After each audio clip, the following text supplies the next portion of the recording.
Assalamualaikum warahmatullahi wabarakatuh. Perkenalkan, nama saya Erwin Disaputra, perwakilan dari kelompok 4 sebelumnya. Di sini saya akan menyebutkan anggota kelompok saya, yaitu yang pertama adalah Ayu Puspitasari, dan yang kedua Salsa Dinda Ayustia, dan yang ketiga Wafi Aurelia Iskandar, dan yang keempat Sofia Nurrohmawati Ningrum, dan juga yang kelima Nabila Santika Dewi.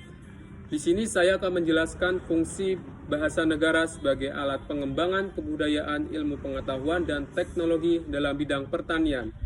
Dan yang pertama saya akan menjelaskan dalam bidang kebudayaan. Faktor budaya atau kearifan lokal merupakan suatu istilah yang mencuat ke permukaan dengan mengadopsi prinsip, nasihat, tatanan, norma, nilai, dan perilaku leluhur kita masa lampau yang masih sangat urgen untuk diaplikasikan dalam menata berbagai fenomena yang muncul, utamanya dalam implementasi kebijakan publik oleh birokrasi yang sering menimbulkan kesan yang kurang bagus dalam upaya menciptakan good governance.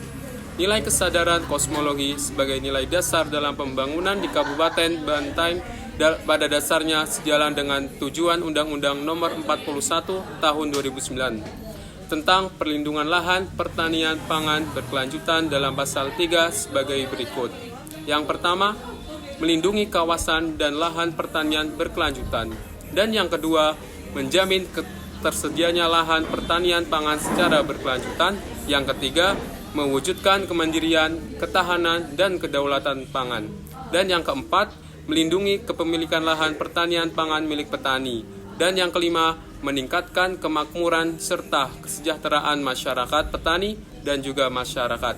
Dan yang terakhir, yang keenam, meningkatkan penyediaan lapangan kerja bagi kehidupan yang layak. Selanjutnya yang kedua, di sini saya menjelaskan tentang ilmu pengetahuan.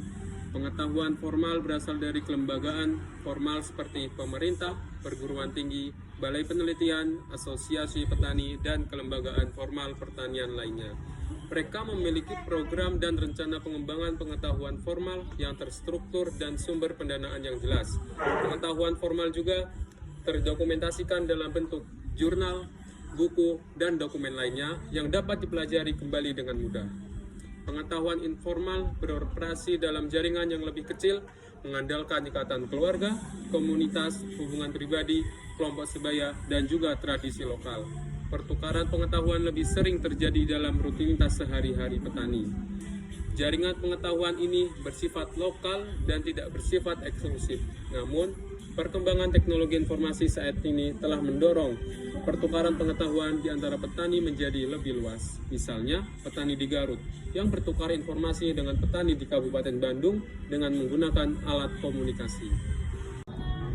Nah, untuk selanjutnya yaitu adalah perkembangan penggunaan teknologi pertanian sangat pesat dalam upaya meningkatkan kualitas dan kuantitas produksi seiring dengan kemajuan ilmu pengetahuan dan teknologi.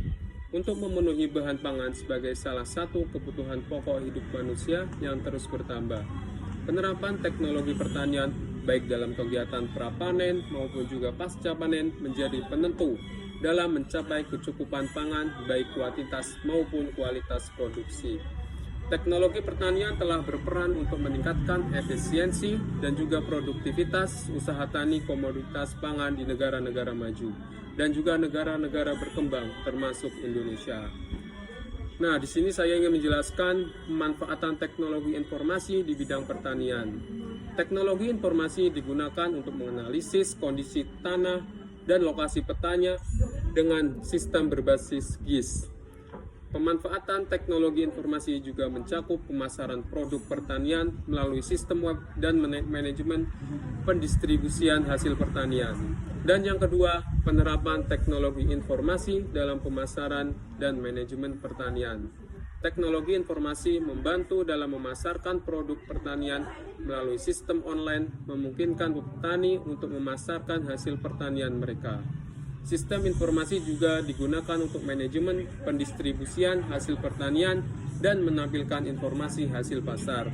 Dan yang ketiga, tujuan dan penelitian dalam pengembangan sistem pertanian. Penelitian bertujuan untuk menghasilkan sistem yang mendukung pertanian, tanaman, padi diirigasi basah. Sekian, terima kasih.